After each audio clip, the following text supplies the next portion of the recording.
मज़ेदार किस्म का यखनी पुलाव, वो भी मटन का, इतना आसान कि अगर आप लोग एक बार बनाएंगे तो आप लोग कहेंगे हम बार बार क्यों ना बनाएं। तो मेरे पास इधर मटन का एक पैकेट था, उसके अंदर 6 से 7 मटन के पीस थे। फ्रीज था, मैंने उसको निकाल के देचके में डाल के आधा देच का पानी का डाल दिया। दूसरी साइड पे मैंने एक प्याज काट लिया मोटा मोटा, और एक लहसुन या 2 लहसुन के जवे और एक हरी मिर्च ले लें। दूसरी साइड पे यहाँ सूखा धनिया, कुछ खड़े मसाले, ज़ीरा पाउडर और अजवाइन है। अब आप लोगों ने इन सब चीज़ों को पानी के अंदर डाल के और सिर्फ थोड़ा सा नमक डाल के देख लें। आप लोग पानी में इतना डाला कि गोश्त उनके अंदर डिप हो गए। अब आप लोगों ने इसको चम्मच से मिक्स करना है और लो टू मीडियम फ्लेम पे इसको कवर कर देना है जब तक गोश्त अच्छी तरह से गल ना जाए। अब मैंने इसको 40 मिनट रख दिया था और मेरा गोश्त इसमें अच्छी तरह से गल गया। आप लोग देख सकते हैं गोश्त की कंडीशन, ये गला हुआ आप लोग को नज़र आ। अगर फ़र्क है तो रहने दें, वरना आप लोग स्टेन कर लें इसको। दूसरी साइड पे आप लोग एक ऑयल लें, उसके अंदर मीडियम साइज़ का प्याज डालें। प्याज गर्म ऑयल में डालना है, ठंडे में डालते हैं तो आप लोग का प्याज सही से ब्राउन नहीं होता। और दूसरी साइड पे आप लोग ये देख सकते हैं मैंने यखनी को और इसकी जो बोटी हैं उनको अलग कर दिया।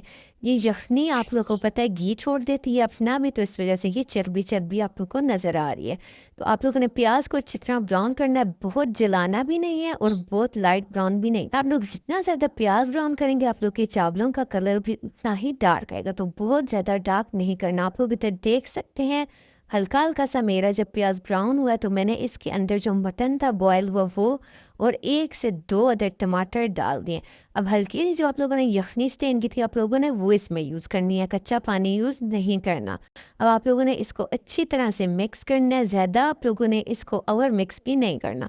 यहाँ मैंने डाली थोड़ी सी लाल, थोड़ा सा नमक और थोड़ी सी दड़ा मिर्च, इसमें एक्स्ट्रा मसाले यूज़ नहीं होते।